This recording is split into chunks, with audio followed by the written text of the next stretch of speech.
kualitas pendidikan yang ada sekarang ya sudah bagus, tapi masih kurang bagus, karena kan banyak sekarang banyak yang putus sekolah. Kita mau bertanya pun mereka pada malu, ke siapa, harus bagaimana, dengan siapa mereka untuk mengajukan seperti ini kan tidak tahu. Ini tadi ada keluhan dari masyarakat, pernah dijanjikan dari awal sampai mau pembelian yang kedua ini lagi, ternyata kok tidak ada respon sama sekali, justru dilempar ke sana, dilempar ke sini. Jadi masyarakat ini yang pendidikan seperti itu sudah tidak respon.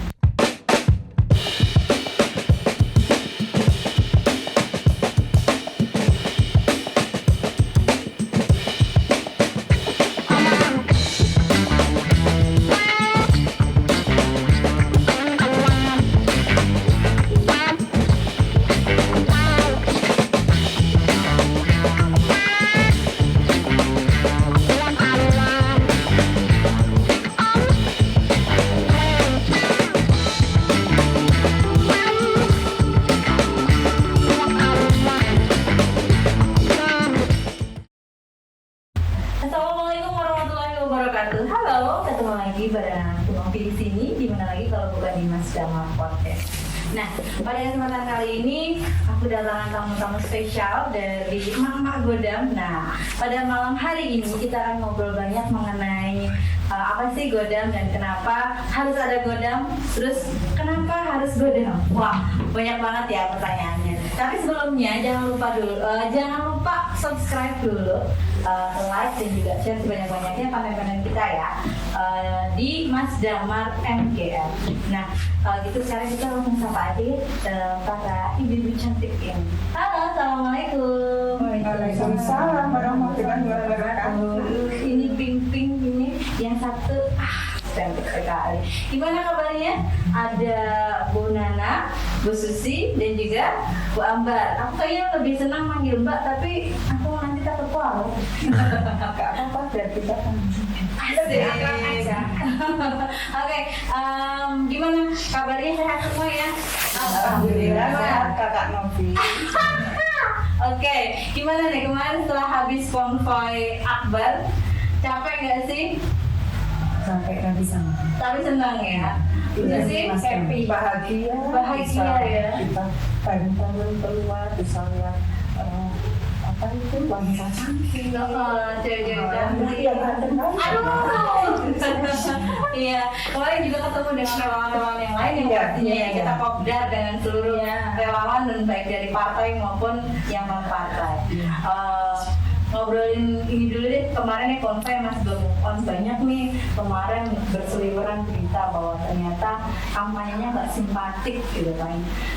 Gimana sih? Sebenarnya kalau aku sih nggak merasa gitu ya, dalam artian ya sih kita memang kemarin agak bising ya bikin keributan gitu ya. Kalau menurut ibu-ibu ini gimana kampanye kemarin? Kalau menurut saya sih kampanye itu kita nyaman-nyaman aja karena kita keluar itu juga kita tidak happy ya, intinya happy, kita tetap punya prinsip kedamaian ya bagi hati kita. Jadi kita nggak pengen adanya pertengkaran di dalam kampanye atau konvoy kemarin, Mbak. Seperti itu. Mbak melihat antusiasnya juga warga yang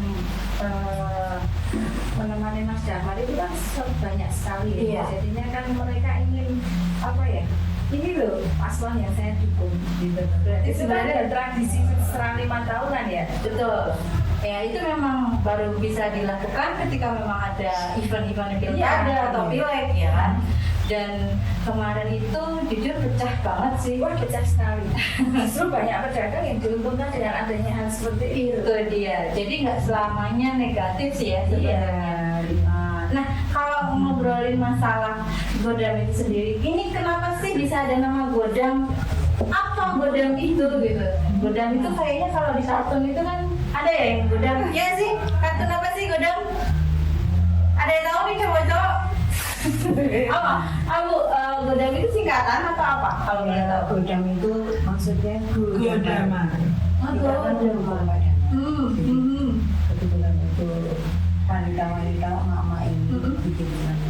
Godam, maksudnya Godam. Godamar ya, Godamar berarti ayo damar, Godamar gitu ya. Kalau isinya atau dalamnya Godam itu sebenarnya ada siapa aja sih? Sebenarnya mungkin bisa bantu jawab. Ya dari orang-orang politik juga ada. Ya terus ibu rumah tangga. Banyak ya. Pelaku UMKM juga ada. Pelaku UMKM jadi ya banyak ya. Iya. Dan ini Di rumah memang tangga pun banyak yang bekerja juga. iya. Termasuk kemarin juga itu yang pengusaha-pengusaha kue terkenal itu juga ada ya. Nggak bisa hadir ya? Iya, nggak bisa hadir. Iya. Roti Ana. Oh, iya, ownernya Roti Ana. Halo, Mbak Ine. Mbak Ine. Ini di sini ada ibu yang lain. Boleh dong saya hai gitu suaranya. Hai. Nah, kita ngobrolin masalah Godam untuk Mas Damar. Sebenarnya kenapa sih akhirnya Godam memutuskan memilih atau mungkin mendukung Mas Damar dan Pak Sunarso? Menurut siapa yang mau bilang? Ini kakak Novi. Jadi malu. Iya dek. Ya kita ini kan perempuan-perempuan yang menginginkan perubahan. Kak Novi, jadi kita tuh tidak hanya jadi ibu rumah tangga yang selalu di rumah, tapi kita tahu bahwasanya di dalam program Pak Damar itu sangat bagus. Program apa Bu yang mungkin dari kacamatanya Bu Susi itu sangat-sangat bermanfaat dan dinantikan sekali oleh Bu Susi? Nah, yang pertama itu ada program KTP-ku. Oh iya, KTP Program KTP-ku itu kan sangat bagus.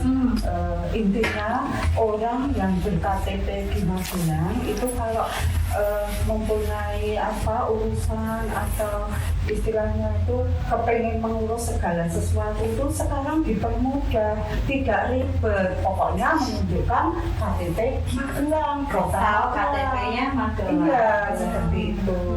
Terus yang kedua ada program home care. Oh tahu sih Bu, mungkin itu apa Bu? Home care itu kan programnya untuk para lansia. Nah, para lansia itu kan butuh perawatan yang tidak harus keluar rumah. Iya. Jadi kan ada petugas kesehatan nanti yang datang ke rumah siap melayani dari apa yang ada keluhan dari para lansia tersebut. Ya. Terus selanjutnya itu ada program pencegahan stunting. Nah itu sekarang yang sangat menjadi program yang sangat penting untuk para balita. Nah di situ kan Apalagi Bu Susi juga mengalami sendiri, menemui sendiri kan. Iya. Kita juga suka ini kader loh, kader ya Bu ya. Saya suka berkecimpung di posyandu balita juga. Jadi sering menangani balita-balita yang tumbuh kembangnya bibir maupun tinggi badannya itu kurang. Jadi itu nanti bisa masuk ke stunting. Nah, di situ kan dari program Pak Damar ini programnya bagus untuk menangani stunting itu. Jadi nanti biar generasi penerus bangsa ini lebih berkualitas, sehat, balitanya itu penuh dengan gizi, asupannya bagus, dapat susu, dapat bantuan PMP. Nah itu yang kami harapkan.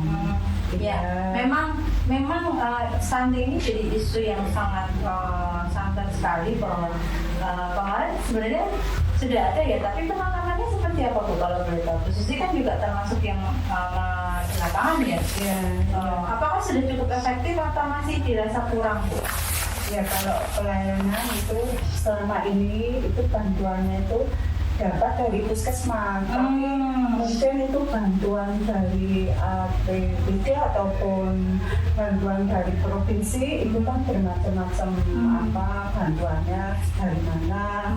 Tapi ada gitu nggak sih bahwa apakah hanya diberikan makanan tambahan atau ada juga bagaimana si ibu ini beritahu ini loh makanan yang bergizi untuk anak, tips masak yang benar itu ada atau nggak selama ini? Ya gitu. Kalau saya rasa belum mengenai komplit untuk bagaimana cara mengatasinya ya bagi orang tua itu. Nah, harapan kami nanti kalau di kepemimpinan Pak Damal itu nanti ada pelatihan khusus atau mungkin ilmu atau workshop, seminar ya itu yang diikuti oleh para orang tua dari balita tersebut untuk meningkatkan kualitas putra putrinya. Oke, itu nanti biasanya jadi fokus Pak Siharso ya, karena memang beliau kan seorang dokter ya, jadi sangat concern sekali untuk bidang kesehatan. Iya.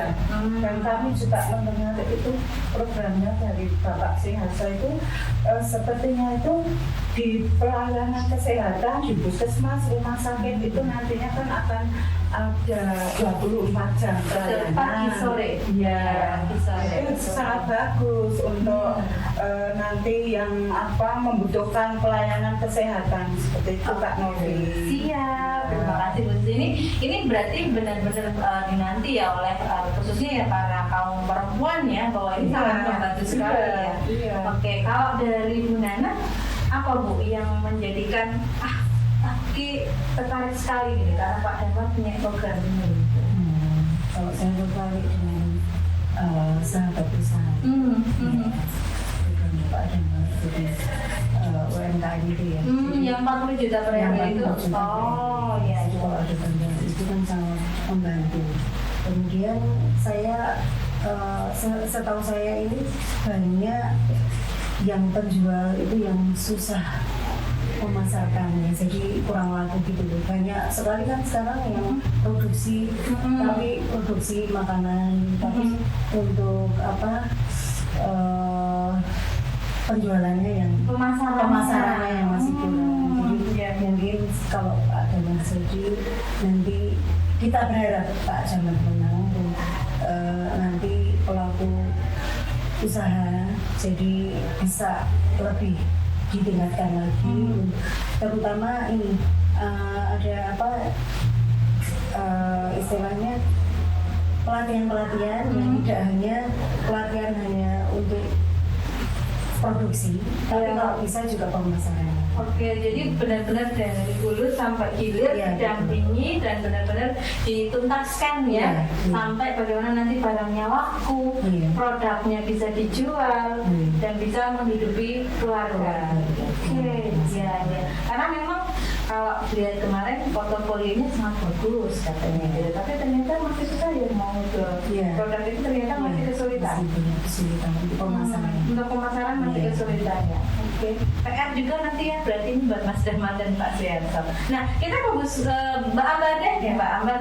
Mbak Ambar sendiri konsumnya kemana sih? Dari sekian banyak kan pasti ibu-ibu pasti ya, yang tadi UMKM sudah, terus kesehatan, lansia sudah. Kalau Mbak Ambar sendiri konsumnya kemana nih? Saya tertarik di masalah pendidikan karena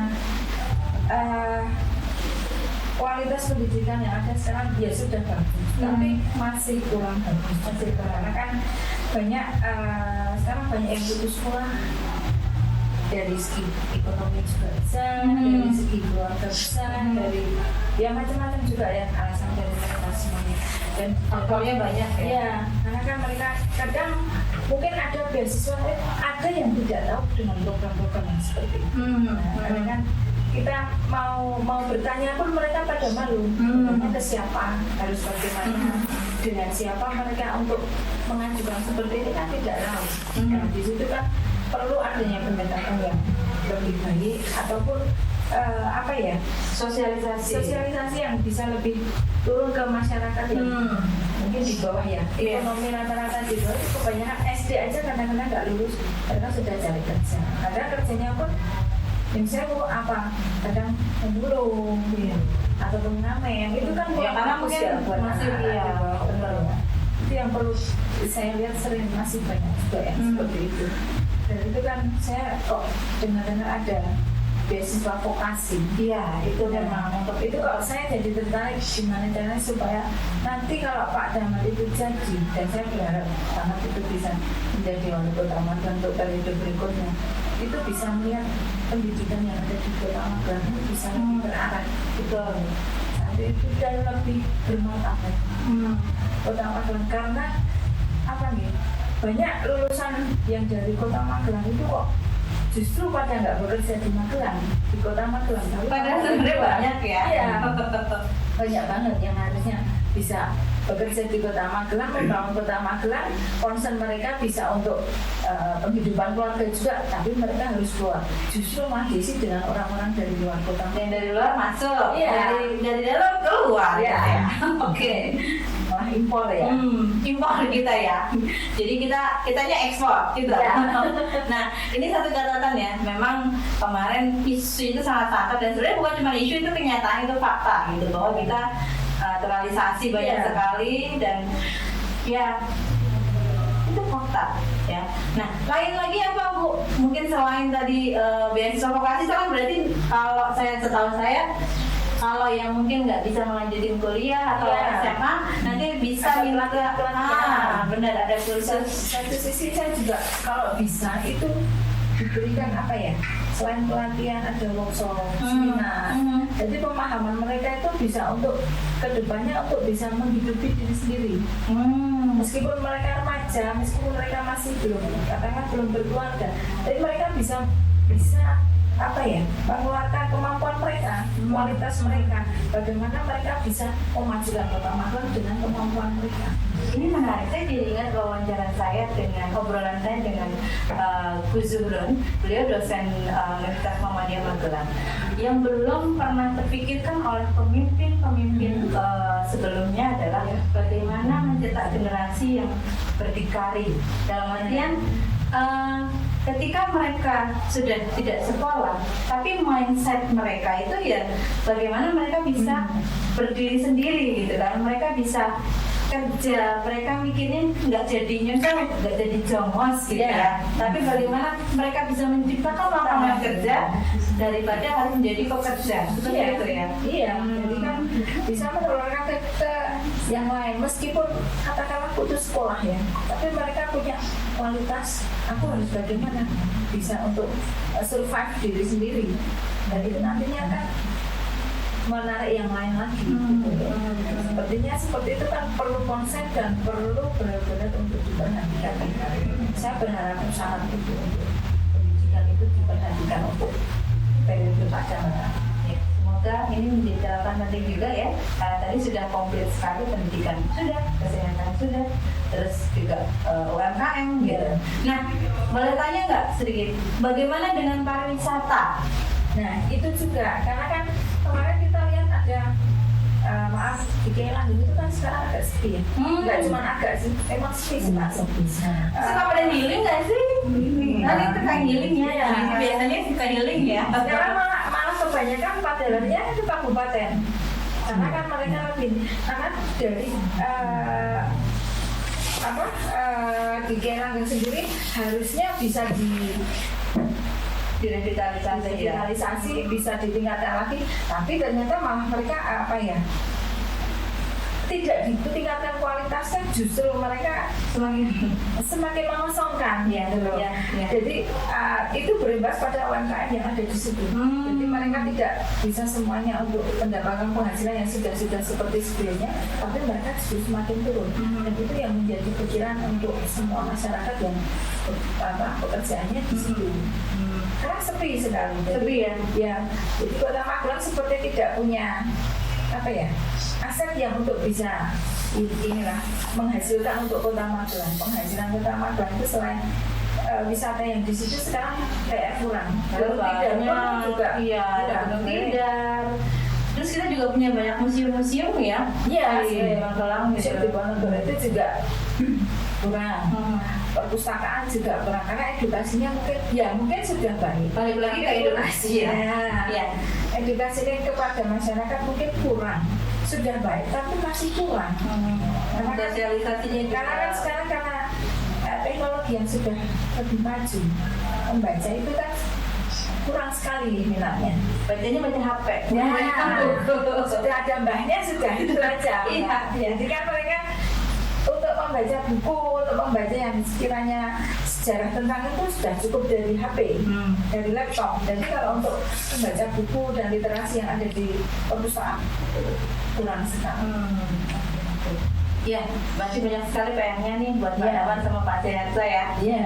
Balik ke sosok pribadi Pak Damar dan Pak Seharso, menurut kacamata Bu Nana, Bu Susi, Pak Ambar, beliau-beliau ini seperti apa sih? Kan sudah sering berkomunikasi nih, baik secara langsung maupun tidak langsung ketika kita ada kegiatan.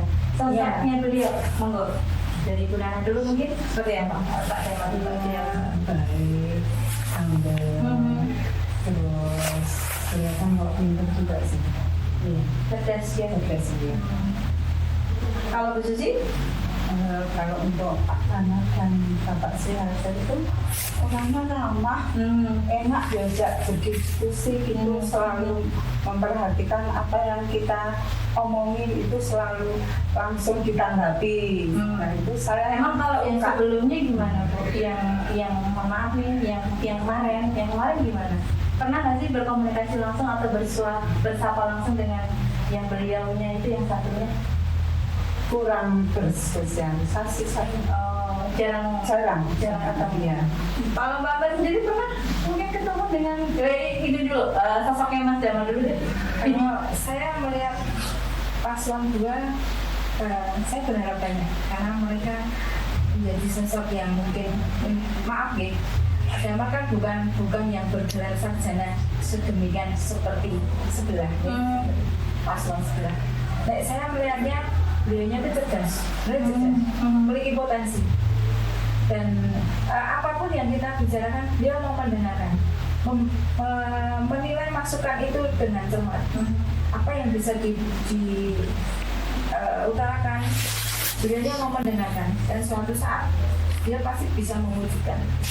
Kalau untuk Pak Seharso, dia karena bergeraknya di bidang kesehatan, saya melihatnya dia juga konsen di kesehatan.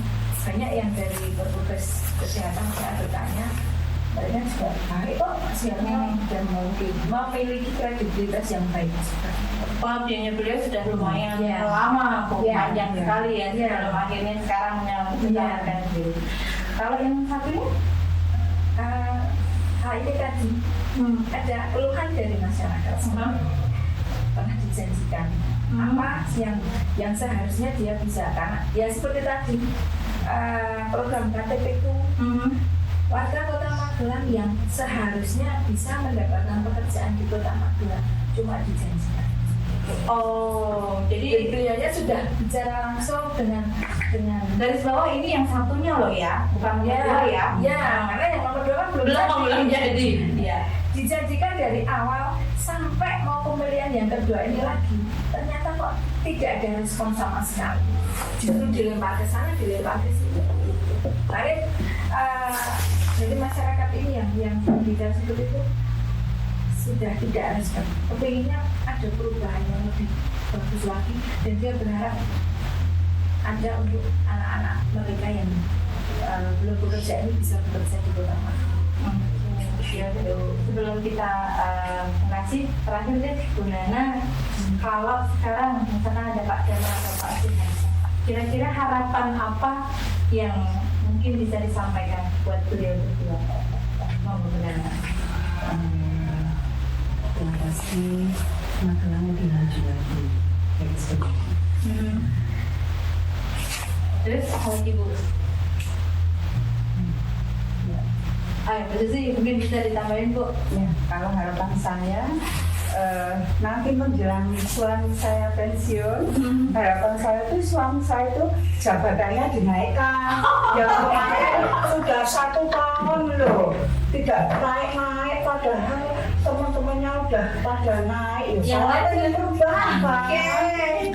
Ya, nanti note ya Mas Damar dan Mas Seharso. Ada lagi Bu? Ada lagi nggak Bu harapannya buat Mas Damar? Mungkin untuk masyarakat Magelang semuanya apa Bu? Ya, kalau untuk masyarakat itu harapan kami nanti bisa mensejahterakan masyarakat baik di bidang perekonomian, pendidikan, kesehatan, pokoknya semua harapan kami itu besok sama kepemimpinannya Pak Damar itu bisa terwujud. Amin ya. Mohon doa semuanya juga ya dan dukungannya dong yang pasti ya. Tanggal berapa ya Bu? Mbak apa? Harapannya dulu deh Mbak. Harapan saya di waktu kepemimpinan Pak Damar nanti bisa menjaga, bisa menciptakan lebih banyak lapangan kerja. Satu itu, yang kedua lebih bisa meningkatkan pendapatan UMKM. Sip. Yang ketiga Ini bisa harapan yang menanam banget ya. bisa mendatangkan wisatawan ke Kota Magelang. Dan itu pengharapan banyak masyarakat yang memilih paslon yang berdua ini. Banyak sekali harapan yang digantung. Nambahin tak Boleh. itu ya. Itu sih. Itu kan harapan kami, itu juga kan program yang utama yang kemarin Pak Damar itu apa? Sosialisasikan ya. Sosialisasikan itu angkot gratis itu loh. Oh, Nah iya, itu kan ada keluhan dari para ibu-ibu khususnya itu tentang uang saku untuk memberikan apa itu untuk transportasi. Nah itu kadang kalau ibu-ibu itu istilahnya lagi nggak punya uang, kerasa banget untuk ngasih buat transportasi putra putrinya. Nah itu kalau di program Pak Damar ini terlaksana kan lumayan Kak Novi untuk ibu-ibu itu bisa untuk nambah uang belanja tiap hari. Tuh, kalau mama kok kemana-mana baliknya ke rumah lagi Oke, sip. Ya udah ini sebenarnya pengennya kita lebih panjang lagi, tapi karena memang durasi ya, kita harus akhiri sampai di sini. Semoga doa terakhir deh buat Mas Damar dan menang. Iya. Menang. Bapak Damar sih harus menang. Oke, makasih banyak ya ibu-ibu. Makasih banyak ya yang sudah hadir di studio. Itu tadi obrolan kita yang singkat dan padat dan juga jelas bersama Kodam Bungkus.